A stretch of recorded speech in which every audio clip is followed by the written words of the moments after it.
The door to the First Territorial Bank of Caldwell, Kansas nearly flew off its hinges when Robert Covington came through it. The year was 1883, and the summer heat had baked the town of Caldwell into a state of exhausted silence, but silence was the very last thing anyone inside that bank was about to experience. Robert's boots struck the polished wooden floor like hammer blows, each step deliberate, each step furious, the silver spurs at his heels ringing like warning bells. He was a tall man, broad through the shoulders, with sun-darkened skin and dark eyes that right now held the particular quality of a storm cloud that has made its decision to become a tornado.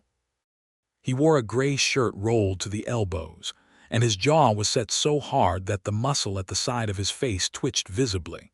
Every clerk in the bank went still. The woman counting coins at the far window lost her count entirely. The young man sweeping near the door pressed himself against the wall. Harold Finch, the bank agent, was standing behind his polished oak desk looking very pleased with himself when Robert Covington walked in. Finch was a lean man with a waxed mustache and the soft, pale hands of someone who had never once repaired a fence line or pulled a breech calf from its mother at 3 in the morning. He had a folder open on his desk, a pen in his hand, and the exact expression of a man who believed he was about to do something decisive. The folder had a name written across the top in careful ink lettering. Lucy Gentry. Robert Covington saw that name from 10 feet away, and something happened behind his eyes that made Harold Finch take a half-step backward without fully understanding why. "Mr. Covington," Finch said, straightening, attempting to recover the authority that had just fled the room. "I was not expecting you. This is a private matter of bank business, and I must ask you to wait outside until her note gets extended," Robert said. His voice was quiet. That was the dangerous part. "Or I pull every account from this bank, every single one." The words landed in the air of that bank like stones dropped into still water, and the ripples went out immediately. Harold Finch opened his mouth, closed it, opened it again. "Mr. Covington, I don't think you fully understand the position. I understand it perfectly." Robert stepped forward until he was at the edge of Finch's desk, and he placed both hands flat on the polished surface, leaning in. "Lucy Gentry's note on the Gentry homestead comes due in 14 days. You intend to foreclose. You're going to extend that note by 6 months, or by tomorrow morning I will walk into every saloon, every general store, every cattle yard from here to Wichita and tell every rancher, every farmer, every merchant in this county what kind of bank this is and what kind of agent runs it. And then I will close every account I have here, which you and I both know represents more deposits than any other single account in your ledger." Finch's waxed mustache twitched. "That would be extremely ill-advised," he said. "Then you better advise yourself to pick up that pen and write an extension," Robert said, "because I am not leaving this building until you do." The silence that followed was the loudest silence anyone in the First Territorial Bank of Caldwell, Kansas, had ever heard.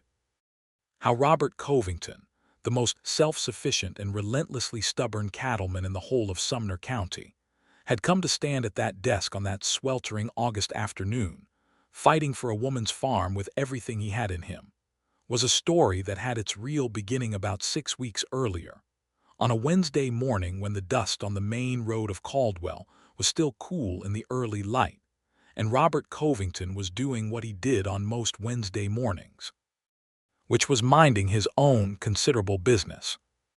The Covington Ranch sat on about 4,000 acres of prime Kansas grassland, about 8 miles east of Caldwell proper.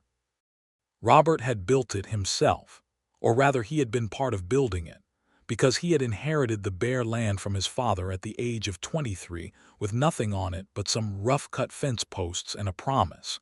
And he had spent the 11 years since then turning those fence posts and that promise into something that was by 1883 one of the most prosperous cattle operations in the territory. He ran Hereford cattle, had a bunkhouse that slept 14 hired men, a solid 2-story frame house with a proper kitchen and a porch that caught the evening breeze, and a reputation for honest dealing that was worth nearly as much as the cattle themselves. He was 34 years old, methodical and deeply private. He had never married. He had never particularly wanted to, or at least that is what he told himself on the evenings when the house felt too large and the supper table too quiet. He was checking the eastern fence line on that Wednesday morning when he heard the sound of a wagon in distress. It was an unmistakable sound to any experienced ear, the creak and groan of a wheel working itself loose from its axle, and it was coming from the road that ran along the southern edge of his property. He turned his horse, a big roan gelding named Captain, and rode toward the sound. The wagon he found was a modest one, a single horse pulling a flatbed with a canvas-covered load, and the right rear wheel was indeed in the process of separating from the vehicle in a way that was going to result in a collapsed wagon and a very bad day for whoever was driving it. The horse pulling the wagon, a thin bay mare, was standing with her head dropped in the patient way of a horse that has decided nothing good is going to come of the immediate future. And sitting on the wagon seat, studying the problem with the focused expression of someone who is working out exactly how bad the situation is before deciding how upset to be about it, was a woman Robert Covington had never seen before.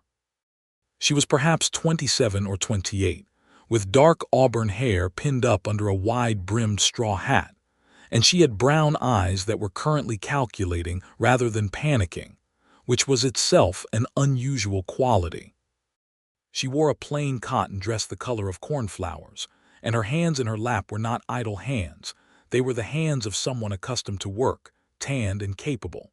She looked up when she heard Captain's hooves, and she looked at Robert with an expression that was simultaneously grateful and guarded, as if she had learned that help sometimes came with a price she did not want to pay. "Morning," she said. "I believe my wheel is about to part company with my wagon." "I can see that," Robert said. He swung down from Captain and tied the reins to the wagon's side rail. "You got a wrench in that box under the seat." "I was just about to check," she said, and she was moving as she said it, reaching under the seat and coming up with a dented metal toolbox that she opened with practiced efficiency. She found a wrench and held it out to him. He took it and went to work. The wheel bolt had worked loose and the washer behind it had shifted, but neither was damaged, which was a mercy. He had the wheel secured in about 10 minutes, which was faster than most men could have done it, and when he stood up and handed the wrench back, she was already climbing down from the wagon to come look at his work herself. She crouched beside the wheel and inspected the bolt with her fingers, testing it, and he watched her do it with a feeling he could not quite name. "That's a good fix," she said, looking up at him from where she crouched. "Thank you, I'm Lucy Gentry." "Robert Covington," he said. Something passed across her face very quickly at the sound of that name. He noticed it but did not comment. "You're the Covington Ranch," she said, standing and brushing the dust from her skirt with practical hands. "I am," he said. "I've taken the Gentry homestead," she said. "Came up from Missouri. My Uncle James left it to me when he passed last autumn." She said it simply, without asking for sympathy, which made him respect it more. "I'm hauling seed corn from the mill in Caldwell. Got a late start on the season, but there's still time if the weather holds." He looked at the wagon load under the canvas. It was a substantial amount of corn seed for one person to be managing alone. He looked back at her. "You're working the Gentry place by yourself." "For now," she said, in a tone that made very clear she did not need his concern about the matter. He almost smiled, almost. "The Gentry place has got a low field along the creek that floods in a wet June," he said. "You'll want to put your corn on the south slope." She looked at him. "How do you know the Gentry property?" "Your uncle and I shared a fence line for 7 years," he said. "James was a good man." Something softened in her expression at that, just briefly. "He was," she said. "I only met him twice, but his letters were very kind. He left me the deed and $300 and a mule named Ezekiel, and I decided that was enough to start a life on." $300 and a mule is a start," Robert said carefully. "It's plenty," she said, and she climbed back up onto the wagon seat with an efficiency that closed the conversation. He stood by Captain and watched her go for a moment before he could make himself look away. He rode home and did not think about Lucy Gentry for the rest of the day. Or rather, he tried not to. Over the following 2 weeks, he found reasons to ride the southern fence line with more frequency than it strictly required. He told himself it was because 2 of the fence posts at the corner near the old cottonwood tree were soft with rot and needed replacing. This was true. It was also true that from the southern fence line he could see, on clear mornings, the smoke rising from the chimney of the Gentry homestead. He saw her twice in that period from a distance, once moving through the field with a hoe, once drawing water from the well, and both times he made himself keep riding, because Lucy Gentry had made it abundantly clear that she did not need or want anyone's interference in her life, and he was a man who respected clearly stated boundaries. Then he rode into Caldwell on a Tuesday to pick up supplies from the hardware store, and he ran into Tom Briggs outside the post office. Tom Briggs was the kind of man who knew everything about everyone's business in Sumner County, not out of malice, but out of an almost organic inability to keep information to himself. He ran the barber shop, which made him the clearinghouse for every piece of news, gossip, rumor, and fact that moved through Caldwell. "Heard about the Gentry place," Tom said, before Robert had even fully stopped his horse. "What about it?" Robert said, not stopping, looping Captain's reins around the rail. "Harold Finch at the bank is saying the note James Gentry took out on the place 3 years back is coming due at the end of next month," Tom said, following him toward the post office door. "James had some kind of arrangement to pay it at harvest time, but the new arrangement is no good, and Finch is saying the new owner doesn't have the resources to service the debt, so the bank's going to call it in." Robert stopped walking. "The new owner is James's niece," Tom continued. "Came down from Missouri, real capable-seeming woman from what I hear, but the note is close to $400 with the interest, and Finch isn't interested in working anything out." "Why not?" Robert said. Tom lowered his voice, which meant the next part was either genuinely private or genuinely alarming. "Because Denton Wallace has made an offer on the Gentry property. You know Wallace, he's been buying up every small farm that comes available between here and the Medicine Lodge River. He wants the Gentry Creek land for the water rights." Tom paused, "and Harold Finch's brother-in-law works for Denton Wallace's land company." Robert looked at Tom Briggs for a long moment. "Thank you, Tom," he said, and turned and walked directly back to his horse. He rode to the Gentry homestead. The place was modest but not neglected.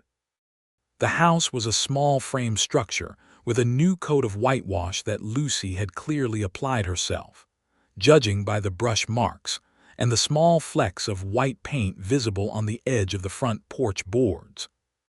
The garden beside the house was carefully tended. The mule Ezekiel was in the small corral looking satisfied with his existence. The corn on the south slope, Robert noted with a small internal satisfaction, was planted exactly where he had suggested. Lucy Gentry came to the door when she heard Captain's hooves in the yard, and she stood in the doorway with her arms folded, and that same carefully guarded expression he had seen on the road the day her wheel nearly failed. "Mr. Covington," she said. "Mrs. Gentry," he said, then corrected himself because he did not actually know. "Miss Gentry." "Miss," she confirmed, in a tone that was neither embarrassed nor particularly concerned about it. He dismounted and held his hat in his hands. He was not entirely sure why he felt the need to hold his hat. He put it back on. "I heard something in town today that I thought you ought to know." He told her about the note and about Finch and about Denton Wallace. He told her plainly and without embellishment, because she was clearly not a woman who needed things softened. She listened without interrupting, and he watched her expression move through several things, starting with surprise, then moving through anger, then settling into something that was quiet and cold and very determined. "My uncle never mentioned any debt on the property," she said, when he was finished. "James may not have wanted to worry you," Robert said, "or he may have expected to have it paid before the end." "He died unexpectedly in November," she said quietly. "He had a plan. He always had a plan." She unfolded her arms and pressed one hand briefly to the doorframe, a small gesture of steadying herself that she probably did not intend for him to see. "How much time do I have?" "Finch is saying the note comes due in 14 days, Robert said. Her jaw tightened. 14 days, she repeated. The corn won't be ready to harvest for another 2 months. No, he agreed. It won't. She was quiet for a moment, looking out past him toward the fields, and he could see her calculating, the same focused expression she'd worn beside the broken wagon wheel, working through a problem without panic. "I'll go to the bank," she said. "I'll talk to Finch. There must be some arrangement that can be made. I think you should know before you go that Finch may not be inclined toward arrangements," Robert said carefully, "given his connection to Wallace." "You think it's a trap," she said, looking at him directly. "I think there are people who would benefit from you failing," he said, "and that tends to make men creative about finding reasons why failure is the only outcome." She held his gaze for a long moment. There was something in that look, something assessing, but also something else underneath, something that she folded back out of sight before he could name it. "I appreciate you telling me," she said. "I'll handle it." He nodded and put his hat on and rode back to his ranch. And he thought about Lucy Gentry and her $300 and her mule Ezekiel, and her carefully planted corn and her hidden, calculated pride. And he thought about Harold Finch's waxed mustache and his brother-in-law who worked for Denton Wallace. And he thought about what kind of man he was or wanted to be. He decided, in the cool of that evening on his porch with the cattle settling in the distance and the first stars coming out over the Kansas grass, that he was not the kind of man who could let a thing like this happen within his sight and do nothing about it. He also decided that he was going to need to be careful, because Lucy Gentry was the kind of woman who would take very badly to being handled, and the line between helping and patronizing was one he had to walk with considerable precision. He thought about her for a long time after supper, and when he finally went to bed, he lay awake for another hour listening to the Kansas night, which was something he had not done in years. Lucy went to the bank on Thursday morning. She had dressed with deliberate care, not to impress Harold Finch, but because she understood that a woman going into a business negotiation alone needed every advantage available to her, and one of those advantages was appearing as if she fully expected to be taken seriously. She wore her good gray dress and pinned her hair up tidily and walked into the First Territorial Bank of Caldwell with the note from her uncle's papers folded in her handbag and her chin level. Harold Finch saw her from behind his desk and rose with the elaborate courtesy of a man who has already decided the outcome of the conversation and is merely performing the preliminary niceties. He was sympathetic. He was regretful. He explained the terms of the note with careful, condescending patience. He explained that the bank had obligations to its investors, that this was a matter of contractual necessity, that he had every personal sympathy for her situation, but that his hands, regrettably, were tied. Lucy asked about an extension.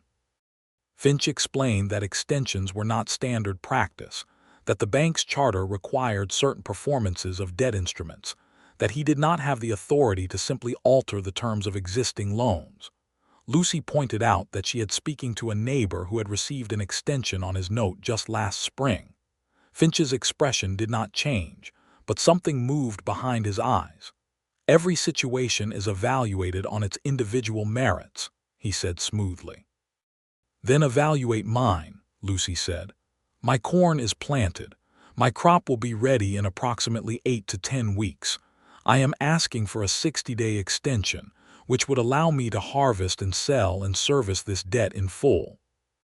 "Miss Gentry," Finch said, and the way he said it was the verbal equivalent of a pat on the head, "I understand your optimism, but a crop forecast is not a liquid asset and the bank cannot, or you will not," Lucy said. Finch smiled the smile of a man who has heard this objection before and has a practiced response to it. "They amount to the same thing, I'm afraid. The note comes due on the 15th. If you are unable to meet that obligation, The bank will be required to proceed with the remedy provided under the terms of the original agreement." Lucy stood up. She stood up slowly, and she looked at Harold Finch with a steady, level gaze that would have made a more self-aware man uncomfortable. "I will find a way to address this," she said, "and when I do, I will remember the quality of assistance I received in this office." She walked out. She walked down the main street of Caldwell in the August heat, and she did not let herself show anything until she was around the corner behind the general store where no one could see her. And then she pressed her back against the building's sun-warmed boards and allowed herself exactly 60 seconds of pure fury and despair before she straightened her spine and started thinking about what to do next. She could write to her cousin in Missouri, but her cousin barely had enough to cover his own family's needs. She could sell the mule, but Ezekiel was essential to working the land, and without the land there was nothing to sell a mule for. She could try to find work in town to raise part of the money, but even if she started today, she could not earn $400 in 14 days doing any work available to a woman in Caldwell in 1883. She thought about Robert Covington. She was annoyed at herself for thinking about him, because thinking about him in connection with this problem implied that she might ask him for something, and the idea of asking Robert Covington for anything sat very poorly with her. He had already come to warn her, which was kind, and she had already accepted the kindness, which was as much as her pride could comfortably manage. Asking for more felt like a different kind of territory entirely. She also thought about him in ways that were not connected to the problem, which annoyed her even more. He was a straightforward man. She appreciated straightforward men. He was also large and capable, and had fixed her wheel without making her feel like an incompetent. And he had come to warn her about the bank without making her feel like a charity case. And he had brown eyes that looked at her as if he actually intended to understand what she was saying rather than just wait for her to finish talking. And all of this was deeply inconvenient given her current circumstances. She walked to her wagon, which she had left in front of the feed store, and she drove home and spent the rest of the day working the fields with a ferocity that served the dual purpose of making the corn look marginally better than it had that morning, and keeping her out of her own head. Robert rode to the Gentry homestead again on Friday, not with any particular plan, but because he had spent Thursday evening turning the problem over from every angle and had arrived at a conclusion he wanted to share. She was in the garden when he arrived, and she looked up at him with the expression of someone who has been expecting a visitor and is deciding whether to be pleased about it. "How did it go at the bank?" he asked, tying Captain to the fence post and walking toward her. "As you predicted," she said. He nodded. He had expected as much. "I've been thinking about this," he said. "There might be a way." She set down her hoe and looked at him steadily. "I'm not going to accept a loan from you, Mr. Covington." "I know," he said, and she seemed slightly surprised that he accepted this immediately without argument. "What I was going to suggest doesn't involve a loan. What I was going to suggest is that you let me go to the bank and use my accounts as leverage to force an extension on your note." She stared at him. "My deposits at First Territorial represent a significant portion of their held assets," he said. "If I threaten to withdraw them, Finch will feel it. His superiors in the bank's eastern office will feel it.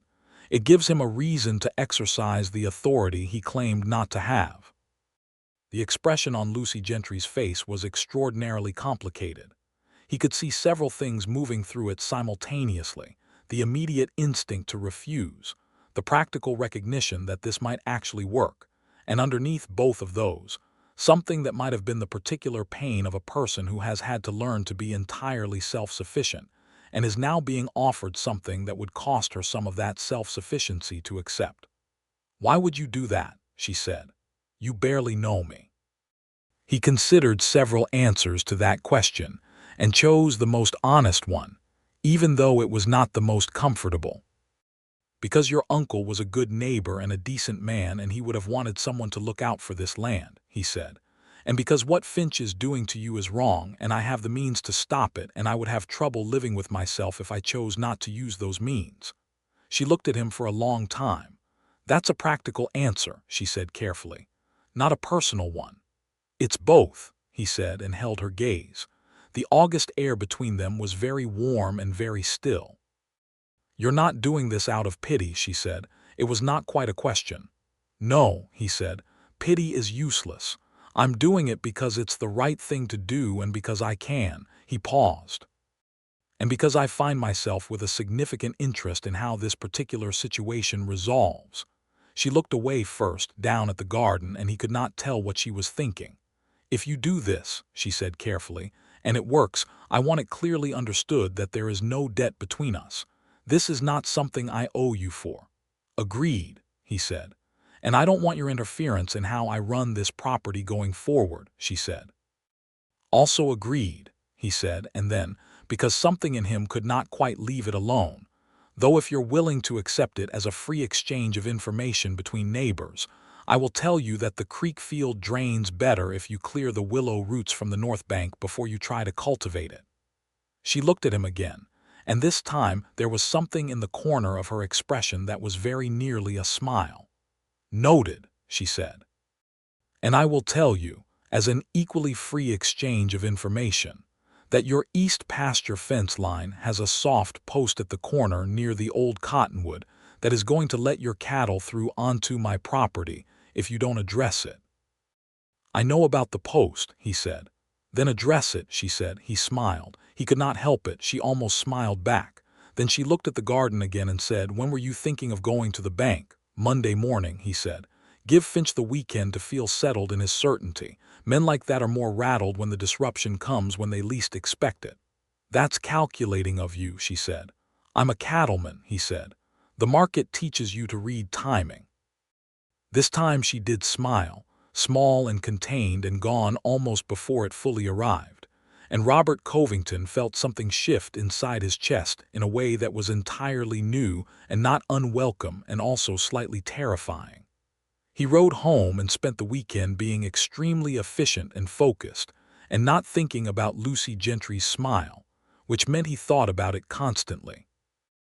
On Monday morning, he put on a clean shirt, rode into Caldwell, tied Captain in front of the bank, and walked through the door.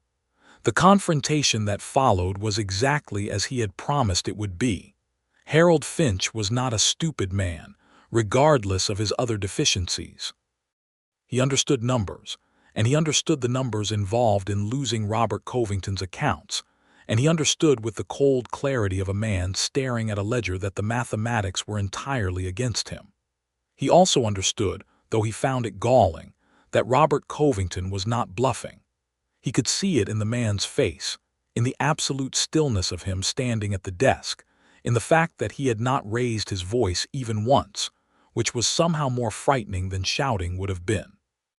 Finch made one more attempt at evasion, suggesting that the matter would need to be referred to the bank's eastern office in Kansas City for authorization.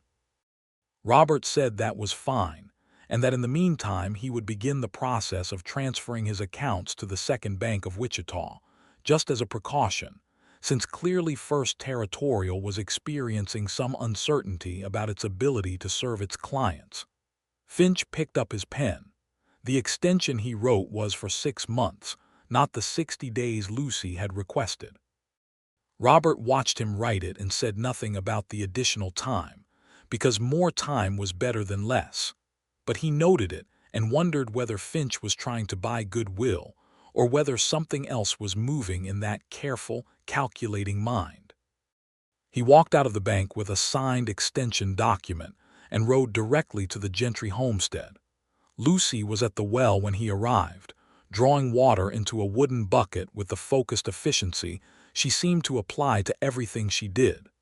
She turned when she heard Captain and looked at him, and he could see from the tension in her shoulders that she had been waiting, and that waiting had cost her. He held up the document without saying anything. She set down the bucket and walked to him and took the paper from his hand. She read it in the way she did everything, carefully and completely, without rushing. Her expression as she read it was controlled, but he was watching her closely, and he saw the moment when the breath she had been holding for 2 weeks came out of her in a long, silent exhale. 6 months, she said. He gave you more than you asked for, Robert said. I'm not sure why. Power, Lucy said, looking up from the document. He wants me to feel like he did me a favor. If I feel indebted to the bank, I'm more manageable. Robert looked at her. That's a sharp read. I've been managing difficult men's expectations for most of my life, she said simply, folding the document carefully. You learn to read the strategy underneath the gesture. There was a silence between them that was different from the earlier silences, warmer somehow, less careful. Thank you, she said. She said it directly and without qualification, meeting his eyes. I mean that without reservation. What you did today was an enormous thing, and I am genuinely grateful for it. You're welcome, he said, equally directly. She looked at him for a moment longer, and then she did something he had not expected. She said, Would you like some coffee? I have a pot on the stove. It's not fancy coffee, but it's hot. I would like that very much, he said. He tied Captain and followed her onto the porch and into the small frame house, and she poured him coffee in a white enamel cup and poured one for herself, and they sat at her kitchen table, which was a plain square table with 2 chairs that she had clearly made functional and comfortable with a minimum of resources. And they talked. They talked about cattle and about crops and about the particular challenges of the Kansas summer. They talked about her Uncle James and about the Gentry land and what she intended to do with it. They talked about Missouri, which is where she had grown up, and about her family, which had been reduced by the previous decade to herself and a handful of distant cousins. They talked about the town of Caldwell and its residents and its politics, and Robert found himself describing things about the community with a dryness that made her laugh. A real laugh. Not the small, contained smile she had offered before, but a full laugh that changed her whole face and made the kitchen feel several degrees warmer. He stayed for 2 hours and left feeling significantly less certain about his comfortable solitary life than he had been when he arrived. Over the following weeks, the visits became regular. Not every day. She would have found that intrusive, and he knew it.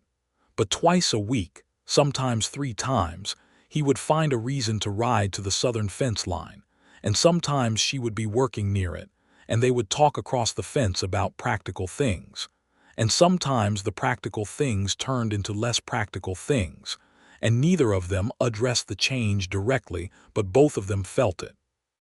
He helped her clear the willow roots from the north bank of the creek field one afternoon in September, because she had mentioned that she needed to get it done, and he happened to be there, and he had a spade. She worked alongside him with her own spade with the same focused efficiency she brought to everything, and they worked in companionable silence for most of it. And when they stopped to rest by the creek, and she pushed the hair back from her damp forehead and looked at the cleared bank with satisfaction, he thought she was the most beautiful thing he had seen in a very long time.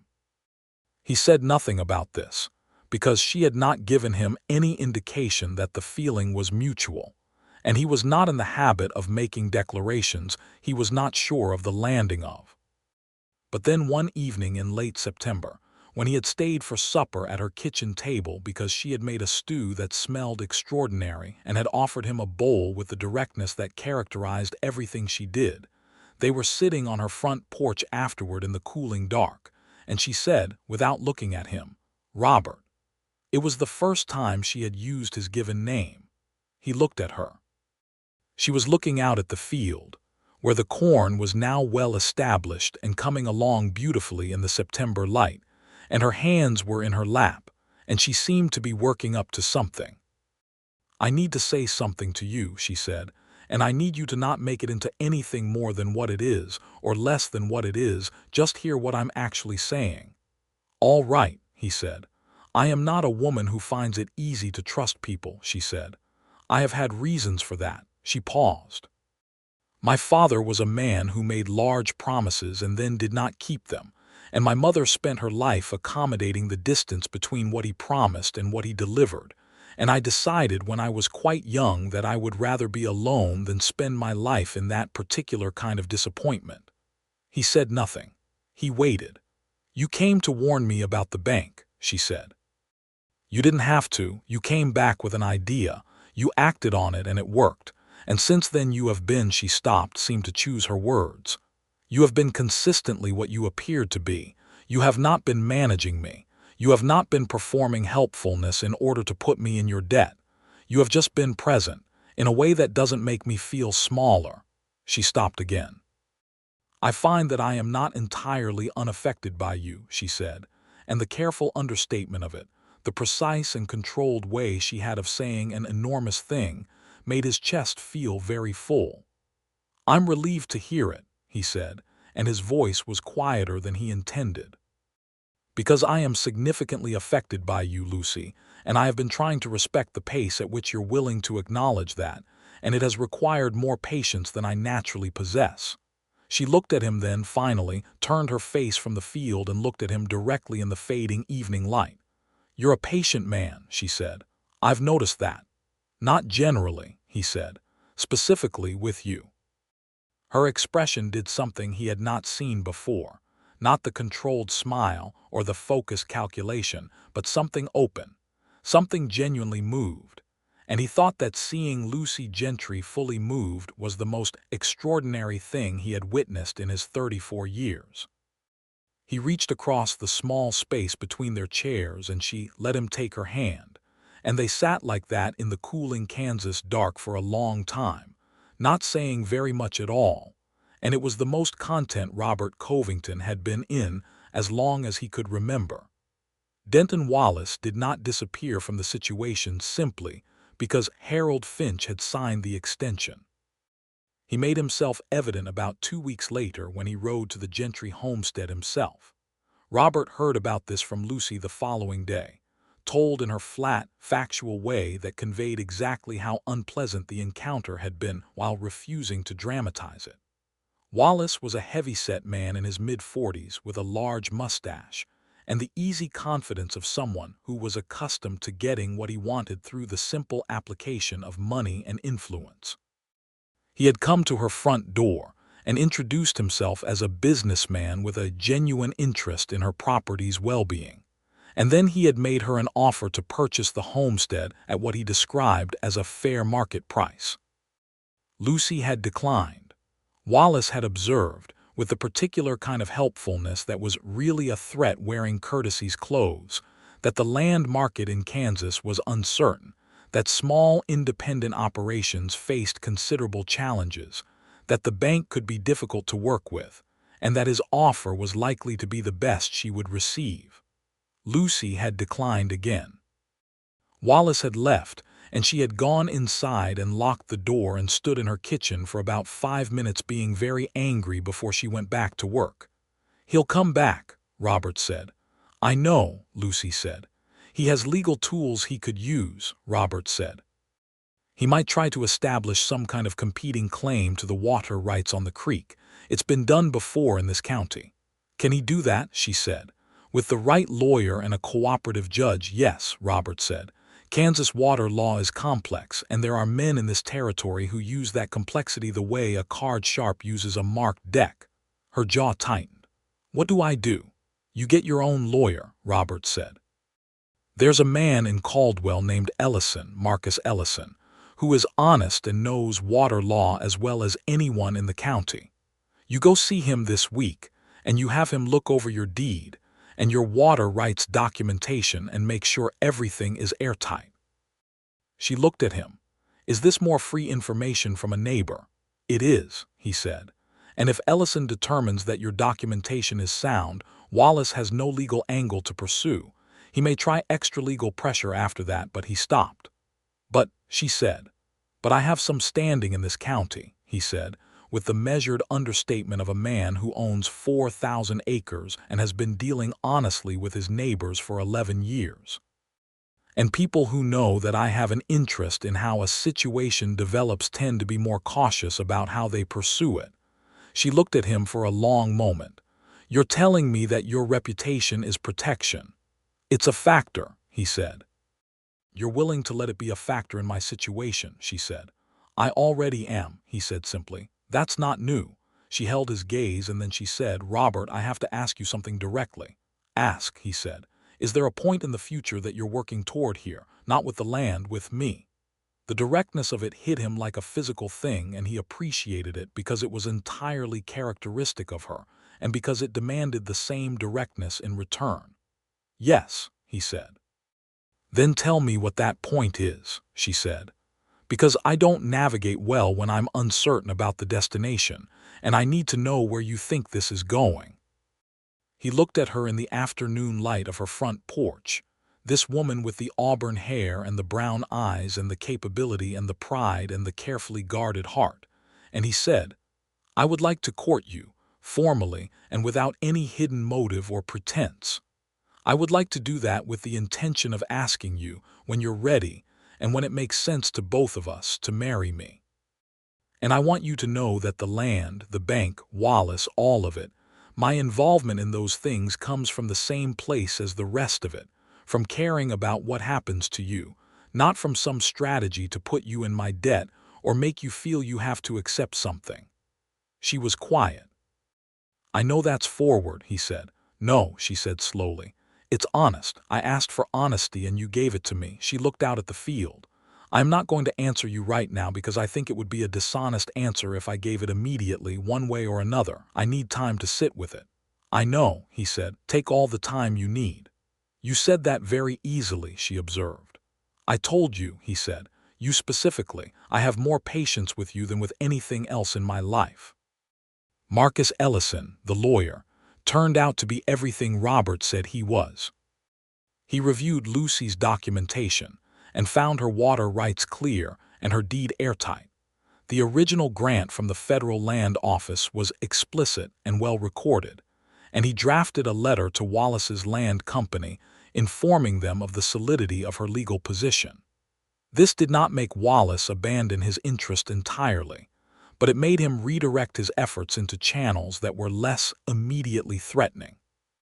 Robert heard from his foreman, a reliable man named Pete Dawson who had contacts throughout the county, that Wallace was making quiet inquiries about the Gentry note at First Territorial, apparently looking for some technical argument that the extension had been improperly granted.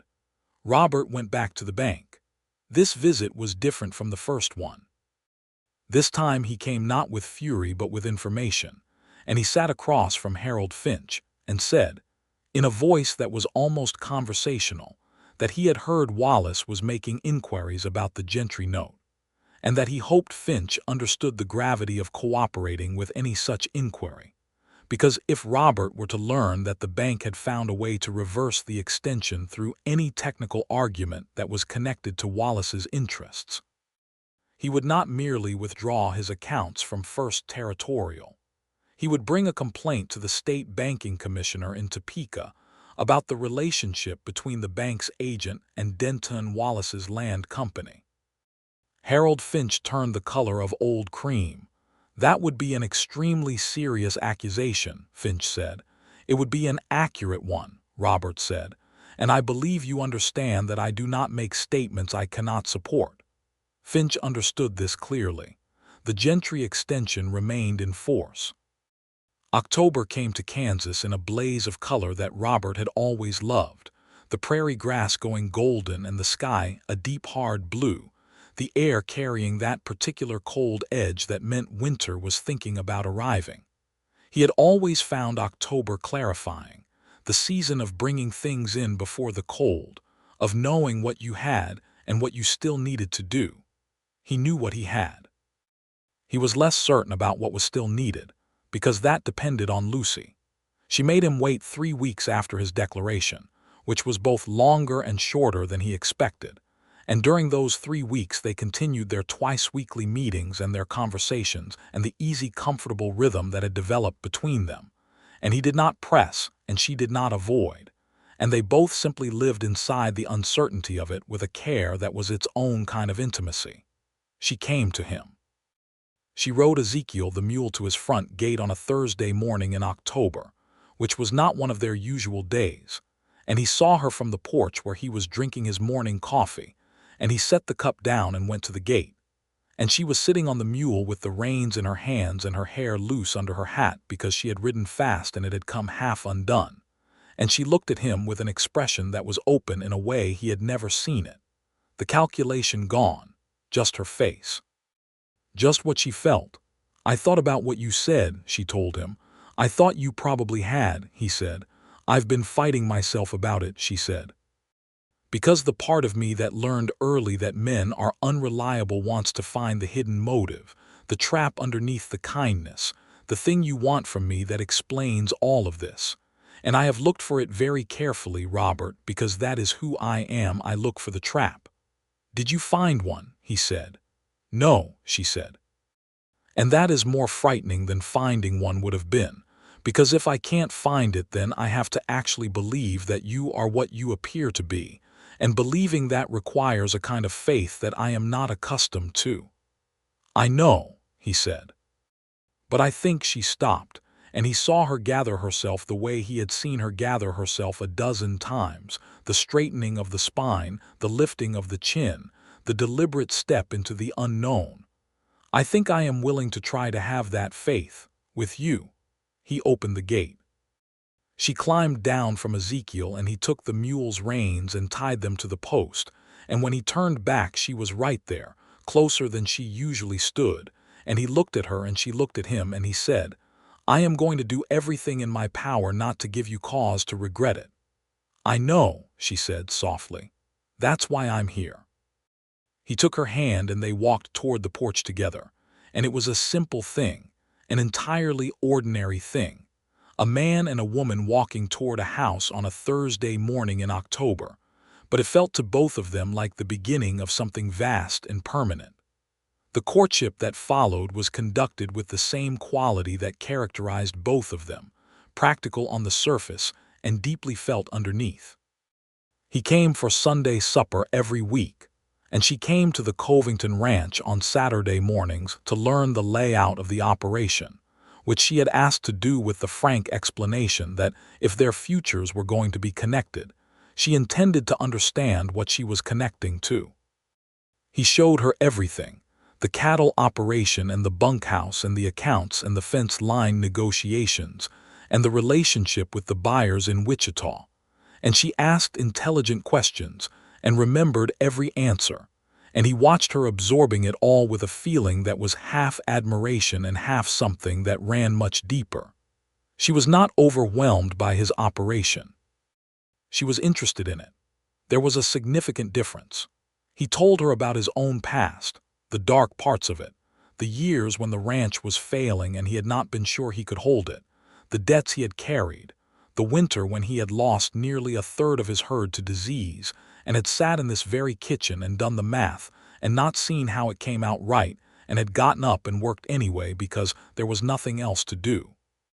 He told her about his parents, about his father who had built this land and his mother who had died of fever when Robert was 12, and who he had mourned quietly for a very long time. He told her things he had not told anyone, because she asked the kind of questions that drew things out, and because telling her felt safe in a way that had no precedent in his experience. She told him about her past in return. She told him about her father and his promises, and about the particular weight of growing up in a household held together by one person's competence and the other person's charm and absence. She told him about the years in Missouri after her parents were gone, about working as a seamstress, and then as a bookkeeper for a dry goods merchant, until James Gentry's letter arrived from Kansas with its unexpected offer of land and possibility. She told him about the fear she had felt making the journey west, about arriving in Caldwell with her $300 and her uncle's mule and standing on the road looking at the homestead for the first time and choosing to be glad rather than afraid. "You chose it," Robert said, deliberately. "I find choosing helps," she said, "when the alternative is being overwhelmed." "That's brave," he said. "It's practical," she said. "The two aren't mutually exclusive," he said, and she looked at him with a warmth that made the kitchen feel like the warmest room he had ever been in.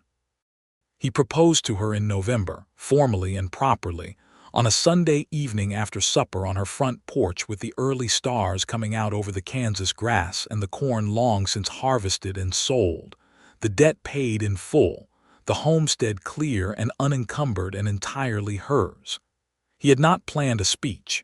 He was not a man who did well with prepared speeches. He simply said that he loved her and that he wanted to make a life with her, and that he thought they could build something together that was better than what either of them could build alone, and that he understood this meant she would have to trust him and he would have to be trustworthy every day without exception, and that he intended to be. She said yes. She said it simply and directly as she said everything, and then she said, "I love you too, Robert. I have for a while. I was just being careful." "I know," he said. "I appreciate the care." "You're the first person who has ever said that to me," she said, and her voice was very quiet. "The care is part of you," he said. "I don't want you different." She leaned into him then, the first time she had done so without calculation, without the deliberate quality that had characterized her earlier physical nearness, just leaning against his shoulder the way a person leans against something solid that they trust to bear weight, and he put his arm around her and they sat in the dark, and the stars came out fully, and the Kansas night was cold and clear and full of possibility. They married in December. The wedding was held at the Caldwell Methodist Church, which was a plain white building that held about 80 people. And it held all 80 people on that December morning because Robert Covington had been in this county for 11 years, and people wanted to see who had finally managed to make him look like the happiest man in Kansas, which the general consensus was that Lucy Gentry had accomplished. Tom Briggs from the barber shop was there, looking extremely satisfied with himself for having been, in a minor way, part of the story. Marcus Ellison, the lawyer, was there with his wife. Pete Dawson, Robert's foreman, stood up with him as his best man with the gruff pride of a man who has watched his employer become a better version of himself and feels appropriately proprietary about it. Lucy had a friend from Missouri, a woman named Clara Whitfield who had made the journey from Kansas City for the occasion, who stood with her and cried with the happy specific tears of someone who has worried about a friend's future and is now relieved. Harold Finch was not there. Denton Wallace was certainly not there. Lucy wore a dress she had made herself from ivory wool, simple and precisely fitted, and she walked into that church with her chin level and her eyes finding Robert's the moment she came through the door, and the look they exchanged across the length of the church was the kind of look that makes everyone watching feel both intrusive and privileged. Robert said his vows in his steady, quiet way, meaning every word, and Lucy said hers with the same directness she brought to everything. And when the minister declared them married and Robert kissed her for the first time in front of 80 witnesses, the assembled population of Caldwell applauded with an enthusiasm that surprised the minister. They had a wedding supper in the church hall after, with food contributed by half the women of Caldwell's church community, and people danced, and Pete Dawson made a toast that was short and affectionate and slightly incomprehensible, and Clara Whitfield cried some more, and Tom Briggs told everyone within earshot that he had known from the very beginning that this was going to happen, which was only partially true. That night in the big frame house on the Covington ranch that was now their house, Robert and Lucy sat together in the kitchen with the lamp burning low and the wind picking up outside. A December wind off the prairie that made the house feel sheltered and warm, and they talked until very late, not about anything urgent, just talking, the easy companionable conversation of two people who have decided on each other and are now savoring the permanence of it. "Are you afraid?" he asked her at one point. "Not of you," she said, "a little of the size of it. I spent a long time being very small on purpose and now everything is larger." "The Gentry homestead stays yours," he said. "The deed stays in your name. I want that to be clear." She looked at him. "You've thought about that." "I know why it matters," he said. "That land is your independence, your proof to yourself that you can do this. I'm not going to absorb it into the ranch and make it mine. It's yours." She reached across the table and took his hand, and the gesture was so simple and so complete that he felt it in his bones. "We could use the creek field for winter grazing," she said after a moment. "My cattle I have 4 now from selling the harvest surplus. Your cattle, they could rotate through there in March when the home pasture gets thin." "That's a good idea," he said. "I know," she said, and he laughed, and she smiled, and it was the most domestic and ordinary and wonderful moment of his life. Spring came slowly and then all at once, as Kansas springs do, and with it came a full season of the life they were building together. Lucy learned the cattle operation with the same focused intelligence she brought to everything, and she had opinions about it, good ones, and she was not shy about sharing them. And Robert found that having someone whose judgment he trusted to think alongside was something he had not known he was missing until he had it. She had a particularly sharp eye for the market, for reading the signals in the buyer's behavior that predicted price movement, and more than once her read on the Wichita market saved them from a sale that would have been disadvantageous.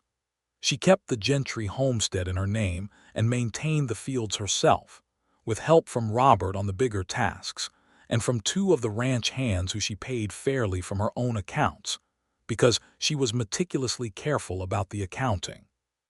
She hired on a young woman named Alma from town to help in the house, because the house was large and the work was considerable, and she was practical about what needed to be done. And she treated Alma with a respect and fairness that made Alma fiercely loyal within a month. The mule Ezekiel moved to the Covington Ranch corral, where he was profoundly content and slightly revered by the other livestock for reasons known only to himself. Robert and Lucy went together to the Sumner County Fair in August, their first summer as a married couple, and stood in the cattle yard watching the competition with the particular pleasure of people who know cattle very well, and he had his hand at the small of her back, and she leaned into him slightly, and it was as natural as breathing. Denton Wallace appeared at the fair and made the mistake of approaching them. He greeted Robert with the careful cordiality of a man who has lost a hand and is trying to pretend the game is still even, and he greeted Lucy with the particular condescension of someone who has not updated his understanding of a situation. Lucy greeted him with the perfectly level courtesy of a woman who has already won and feels no need to make a point of it. He left quickly. Robert looked at Lucy. "I almost feel sorry for him," she said, watching Wallace move away through the fair crowd. "No, you don't," Robert said. "No," she agreed, and the corner of her mouth turned up. "But it's the appropriate thing to feel." He laughed and pulled her closer, and she let him, and a passing farmer tipped his hat to them and said it was a beautiful day, and it was. In the autumn of 1884, just over a year after their marriage, Lucy told Robert she was pregnant. She told him at the kitchen table, which seemed to be where the most significant conversations in their life happened, with the same directness she always used, watching his face as she said it. He did not say anything for a moment. He was sitting very still with his coffee cup in his hands, and then he set it down very carefully and looked at her, and his face did something she had never seen it do before.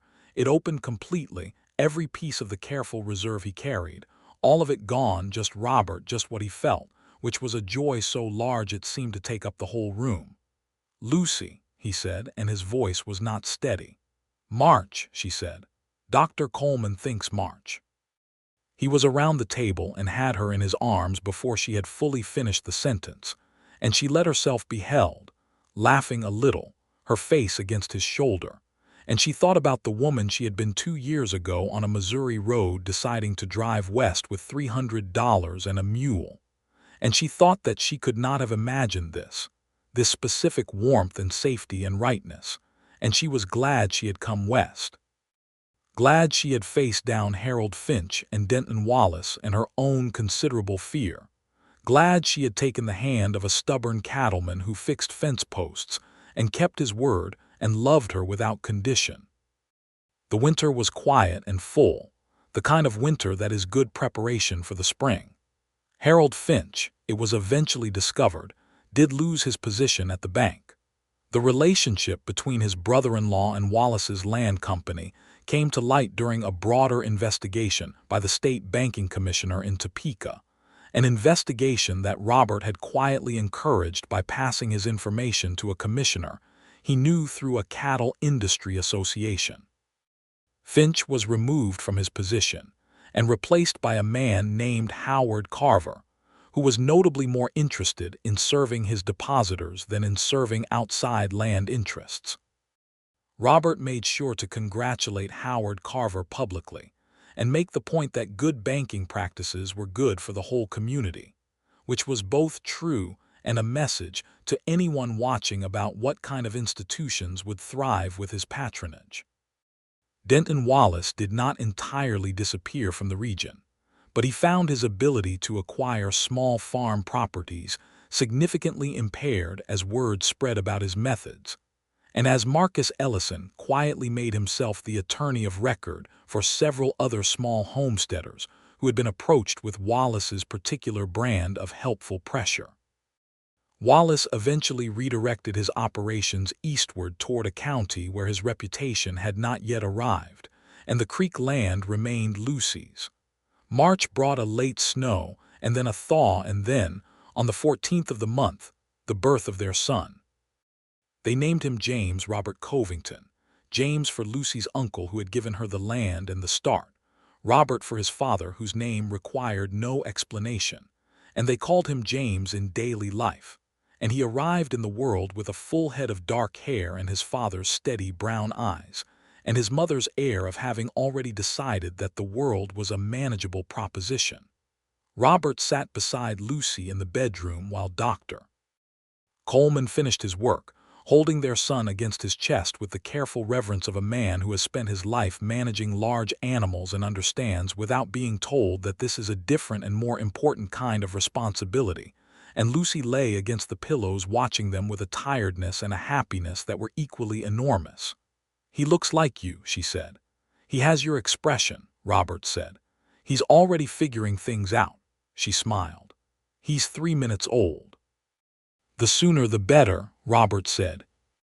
She laughed softly, and the baby in his arms blinked at the light with the ancient philosophical expression of a newborn encountering the world for the first time, and Robert looked down at his son and thought about all the mornings he had gotten up before dawn to work this land, all the years of building something alone, and understood that all of it had been the preparation for this house that was full of people now, for this life that had volume and warmth and another person's heartbeat in it. James Covington grew with the determined efficiency of a child born to two capable people, and the ranch grew around him, and the Gentry homestead flourished alongside the Covington operation, and Lucy was present in both with the energy and intelligence that she had always brought to everything.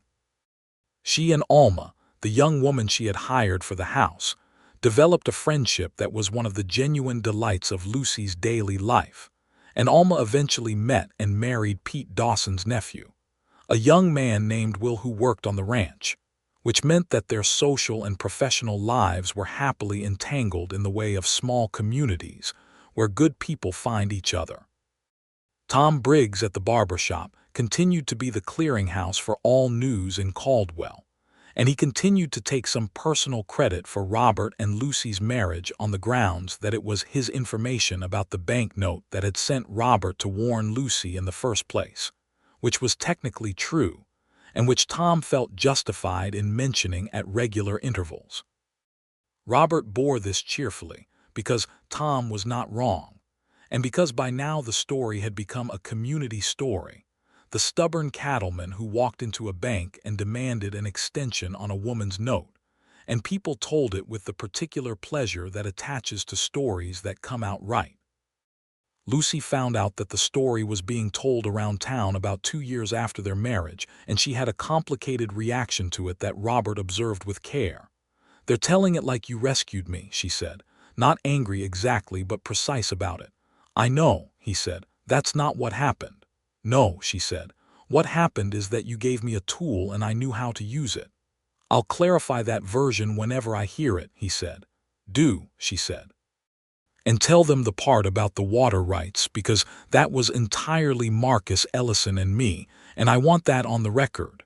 He did. And over time, the version of the story that circulated through Caldwell became more accurate.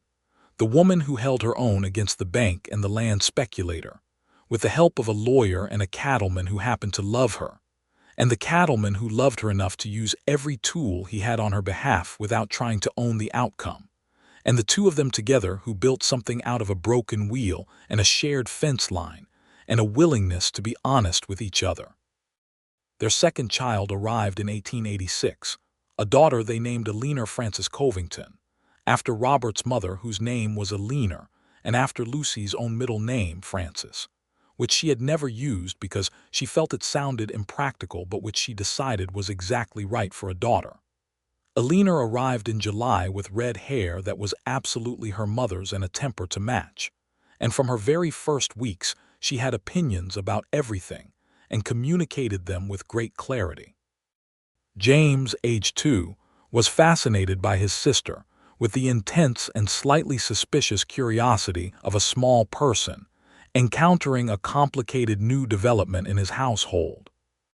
He eventually decided she was acceptable, which Robert and Lucy both found extremely funny. The Covington Ranch continued to grow through the late 1880s, expanding its herd and its range, adding a second bunkhouse and a proper barn to replace the older structure that had served well but was beginning to show its age. Robert hired 2 additional hands and eventually took on a young cattle manager named Dale Prescott, who showed the kind of instinctive understanding of the business that Robert recognized as rare and worth cultivating. Lucy, with more help in the household and with James old enough to be in school at the Caldwell schoolhouse 3 mornings a week, turned her intelligence increasingly toward the business side of the operation. She kept the books, which she had always done, but she also began corresponding with buyers in Wichita and eventually in Kansas City directly, establishing relationships that brought the Covington cattle to market at consistently better prices than their neighbors were achieving. She was good at it with the particular goodness of someone who has a talent and also enjoys the exercise of it, and Robert watched her build those business relationships with a pride that he told her about directly and frequently, because he had learned that she needed to hear the specific thing he appreciated, not the general statement of appreciation, but the particular detail. The way she had read the Wichita market in March, or the letter she had written to the Kansas City buyer that had resulted in a contract 3 months ahead of season. She needed to know he saw the specific thing, not just the outcome. She in turn had learned what he needed from her, which was largely the simple physical fact of her presence. He was a man who did not require much conversation when he was tired, but who needed to not be alone, and she had come to understand that sitting beside him in the evening, each of them with a book or a piece of mending or a set of accounts, was not silence but a form of company that suited them both exactly. They argued sometimes. They were both stubborn people with strong views, and there were decisions about the ranch and the homestead and the children and the finances that they came to from different angles and had to find their way through with patience and some friction. But neither of them carried arguments beyond their natural length or used them as instruments of power, because both of them had seen what that looked like in the marriages around them and had decided very early and very deliberately not to let it become the pattern of their own. The arguments were real, and the resolutions were real, and neither of them confused the two, and this made their marriage a solid thing, not a performance of harmony, but an actual workable partnership between two people who respected each other enough to disagree and return.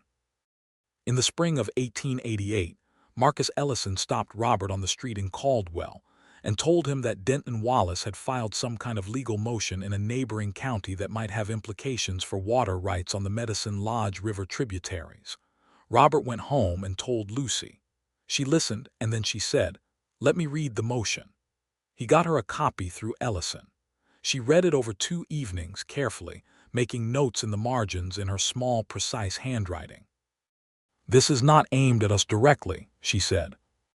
"He's trying to establish a precedent through a weaker target, a small farm on the Bluff Creek tributary, and if it succeeds, he'll use it to challenge our creek rights."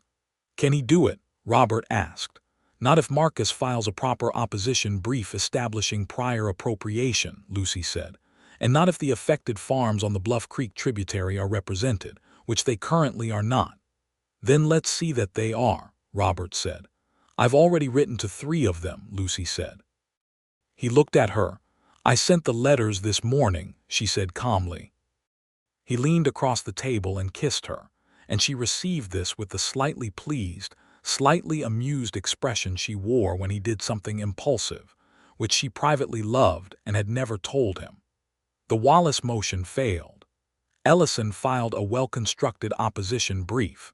3 of the affected homesteaders secured legal representation, and the judge reviewing the motion found it insufficiently grounded in established Kansas water law. Wallace's Kansas operations effectively ended after that, and Robert heard through Pete Dawson's extensive network that Wallace had relocated to Oklahoma Territory, which was someone else's problem. Lucy wrote a note to the homesteaders on Bluff Creek whose rights had been defended alongside theirs, a short factual note without excessive sentiment, saying she was glad the matter had resolved favorably and that good neighbors were worth keeping. She received notes back from each of them, and the one from a woman named Marta Sorensen, who ran a wheat farm with her husband on the creek's north bank, became the beginning of a correspondence and then a friendship that lasted many years. James started at the Caldwell schoolhouse full-time in 1888, at the age of 4, which was slightly early but which his teacher, a sharp young woman named Miss Hartley, accommodated because James was clearly ready, and Miss Hartley was a practical person who did not let rules override obvious common sense. James took to school with the focused enthusiasm of a child who has been wondering about the world and is now being given systematic information about it. And he was notably patient with other children and notably impatient with anything that struck him as imprecise, which were both directly inherited qualities. Eleanor, at 2, was demonstrating that she had no interest in patience at all and a great deal of interest in every physical object in the house, which kept Alma occupied and amused in roughly equal measure. The summer of 1889 brought a drought that tested every farmer and rancher in Sumner County. The rains failed in June and did not return in meaningful quantities until mid-September, and in between there were weeks of bleaching heat that turned the grass brown and dropped the creek levels to thin ribbons and made the cattle thin and the farmers worried. Robert had managed through droughts before. He knew the decisions that had to be made early to avoid the worst decisions later, the thinning of the herd before they lost condition, the careful rationing of hay reserves, the arrangements with the creek for watering rights that required cooperation with the neighboring properties. He and Lucy made those decisions together, sitting at the kitchen table in the evenings with the accounts spread between them and the window open to catch whatever breeze the August night offered, working through the numbers with the focused precision of 2 people who have learned to trust each other's judgment completely. It was hard, and there were weeks when the numbers were uncomfortable, but they came through it. The ranch was smaller at the end of the drought than at the beginning. The herd was reduced, but it was not broken, and the Gentry homestead's creek field had held enough water through careful management to get the small garden crop through. And by October they were looking at the autumn with the specific satisfaction of people who have weathered a hard season and found themselves still standing. They were stronger for it, as people and as partners, in the way that difficulty shared becomes a form of closeness that easier times cannot produce. Their 3rd child was born in 1890, another son whom they named Thomas, for no ancestor in particular but simply because they both liked the name, and the child from his first moments seemed to suit it. Thomas was a different kind of person from his siblings, quieter and more observant, content to watch the world rather than immediately engage with it, and Robert recognized in Thomas something of his own young self, the careful watcher, the patient assessor, and felt for his youngest son a particular tenderness that he made sure not to make into favoritism. By 1890, the Covington operation was one of the most established and respected in the region.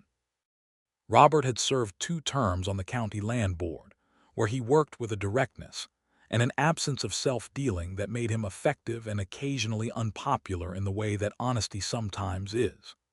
Lucy had developed her market correspondence into a system that other ranchers in the county consulted, and she had been asked twice to speak at the County Agricultural Association meetings, which she did with the precise and substantive quality of someone who knows their material completely. They were known together, Robert and Lucy Covington, as a specific kind of entity that the community recognized and respected, a partnership in the genuine sense. 2 people who were both more capable together than apart, and who were clearly, visibly, still in the same kind of love they had started with, which neighbors found simultaneously admirable and slightly enviable. On a September evening in 1890, just after the harvest was in, and the weather had turned cool, and the grass had gone golden again with the particular Kansas autumn gold that Robert had always loved, he and Lucy sat on the porch of the big house as they often did in the evening, the children inside with Alma after supper, the prairie stretching out to the horizon in the failing light. Lucy had her head on his shoulder, which she had taken to doing in the evenings in a way that still gave him a specific physical pleasure entirely disproportionate to the simplicity of the gesture. "Do you remember the first time you came to the bank?" she asked. Not out of nowhere, she had been thinking something through, he could tell. "Not likely to forget it," he said. "I heard the story being told at Marta Sorensen's last week," she said. "Her husband Jensen tells it. He has a version where you come through the door firing a pistol." "I've never fired a pistol in a bank in my life," Robert said. "I know," she said. "I told him the actual version was better." "Is it?" he said, though he already knew the answer. "Yes," she said. "Because the actual version is about a man who used his head and his standing and his considerable stubbornness instead of a gun, and got a better result. That's more interesting than the gun." "I was furious," he admitted. "When I walked in there, I was genuinely angry on your behalf." "I know," she said. "I could tell when you came to tell me the extension was granted, you were still carrying it." "Were you afraid I had done something dramatic?" he said. "A little," she said. "I also trusted you not to, both things at once." He looked at her. "That's a complicated trust." "You're a complicated person," she said. "So am I. Simple trust wouldn't fit either of us." He pressed his lips to the top of her head, the dark auburn hair that had more than a few silver threads in it now, which he loved, and she made a small sound that meant contentment, and they sat in the darkening September evening. And the cattle moved in the far pasture, and somewhere in the house Thomas made a noise, and Alma's voice answered it, and James and Alina were audible in the particular overlapping argument of sibling interaction that had a familiar rhythm to it by now. This was the life Robert Covington had built, not by himself, not anymore, but with the woman sitting beside him, the woman he had gone to fight for on an August morning when he had barely known her, driven by something that he had called principle at the time but had already been something more, something that had recognized in Lucy Gentry, even then, a person worth fighting for. And she had turned out to be not just worth fighting for but worth building with, worth arguing with, worth the particular daily effort of a real partnership, worth every fence post and bank confrontation and drought and harvest and dark past and hidden fear that they had brought to each other and worked through together. He thought about this as the last light went out of the sky and the first stars came out and the prairie settled into its nighttime quiet. She was warm against his shoulder and her breathing was slow and even, and he thought she had nearly fallen asleep. But then she said, "We should expand the creek field next spring. Add another 10 acres to the corn rotation. I've been looking at the yield numbers and I think it can support it." He smiled into the dark. "All right," he said. "We'll look at the numbers this winter." "I already ran the numbers," she said. "They work." "Then we'll do it," he said. She made the sound again, the small, satisfied sound, and he put his arm more fully around her shoulders and she settled into it. And above them the Kansas stars came out one by one in their vast and familiar pattern, the same stars that had been over this land before any of them and would be after. And under them, Robert and Lucy Covington sat together on their porch in the September dark. Solid and warm and entirely at home in the life they had chosen and built, and would go on building for all the years that still stretched out before them, as wide and full of possibility as the Kansas prairie itself. The house held their children and their warmth and their shared history, and the land held the work of their hands, and the story that Tom Briggs told in the barber shop about the stubborn cattleman and the bank agent would be told for many years in Sumner County, as the story of how it sometimes happens that the right person fights for the right person at the right moment, and neither of them is diminished by it, and both of them are changed entirely. And the life that comes out of it is more than either of them could have built alone, which is, after all, the whole point.